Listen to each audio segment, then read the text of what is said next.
At Tonyo Primary School in Tanzania, the pupils belong to an environmental club called Roots and Shoots, which is part of the Jane Goodall Institute Youth Network. The children are working with local farmers to teach them how to coexist with a troop of baboons that live on Tonyo Hill, near the school.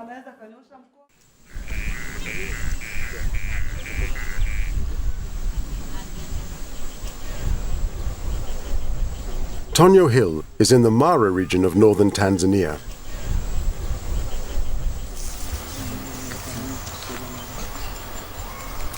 As this is a poor region of the country, many people depend on the land to grow their own food.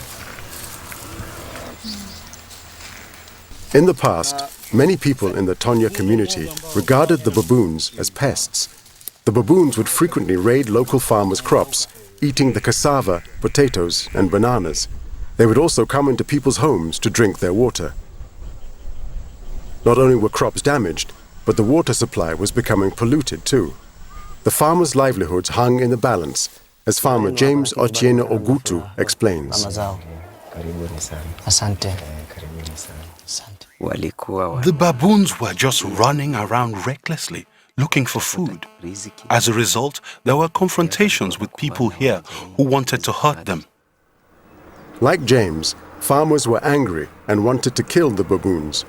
They would set traps for them and try to scare them away by burning the vegetation on the hill where the baboons lived.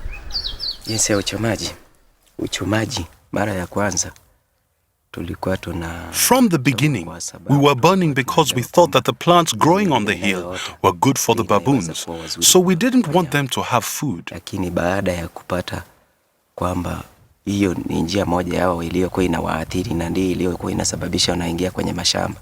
But after understanding that burning encouraged them to come back down to the farms, we stopped. We then tried hunting them, but that didn't work either.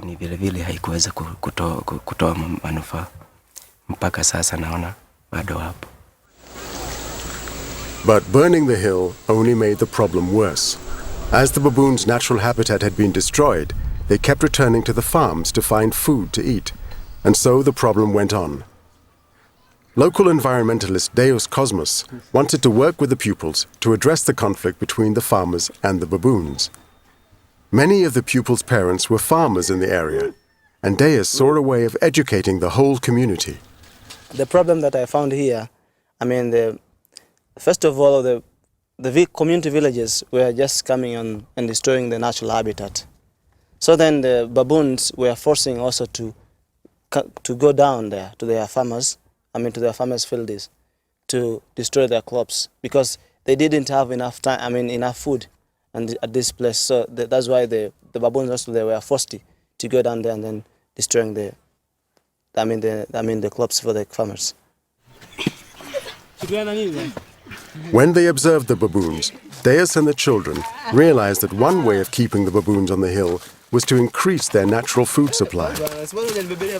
Our aim was just to come up to the hill and then found the seeds that will help to provide some food for the baboons. So we tried to come up and then we tried to find some kind of species that the baboons are interested in eating, and then we started to plant them. With the planting of Mugusu and Saluji fruit trees on the hill, the baboons no longer had to leave the hill to find food.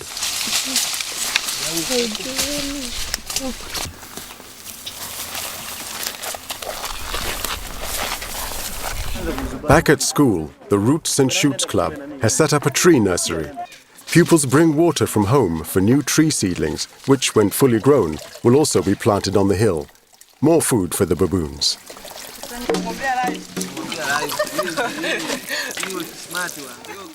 Since the project started, most farmers have stopped burning the hill.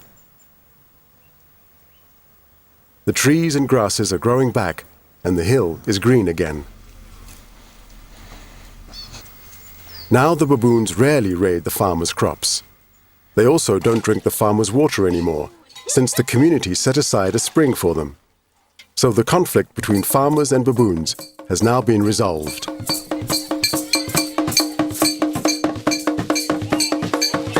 The children are very proud of their work and the part they have played in helping the community and conserving their local environment and wildlife. I think that people should stop killing the baboons and learn to live with them and protect them.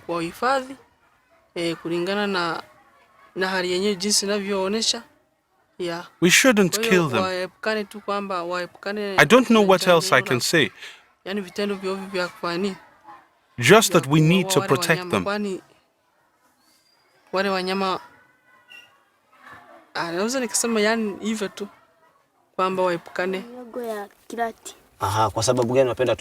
The people of the community have been brought together and have learned from their children.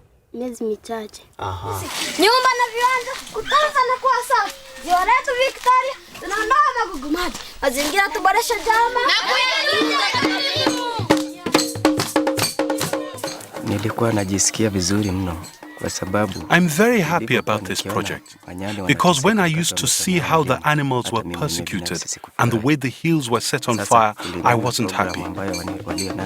But because of this program, the baboons are in a good state. I hope that we can continue to live with them in peace. That's what we want to do. Also, I've realized that the baboons are part of our traditional wealth, valuable to our area. And so we want future generations to see them too.